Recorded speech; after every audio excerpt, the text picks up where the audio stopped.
La femme n'est pas faite pour travailler. Alors attention, je suis pas en train de dire qu'elle peut pas travailler ou qu'elle n'est pas capable de travailler, je dis qu'elle n'est pas faite pour ça. Et c'est pas une question de discours patriarcal ce que tu veux ou une question de valeur, c'est une question de nature. Femme, homme. L'homme, il peut encaisser la régularité, la constance, le 9h-17h, 35 heures par semaine, toute l'année. Pourquoi? Parce que son énergie masculine, elle est stable. Son corps, il varie pas autant que celui de la femme. Il est dans son élément quand il fait, quand il agit, quand il est dans l'action. La femme, elle vit 4 cycles différents tous les mois de l'année.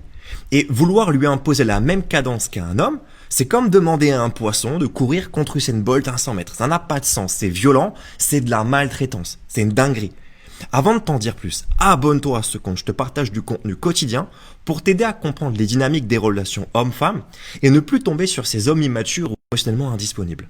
Le premier point à connaître, c'est la phase menstruelle. Le corps a besoin de repos, de calme, d'écoute et lui demander d'être en performance là, mais c'est l'épuiser, tu l'envoies dans le mur. La phase 2, c'est la phase folliculaire, c'est le renouveau. L'énergie revient, la créativité explose, l'élan repart. Ici, la femme, elle est naturellement tournée vers l'action.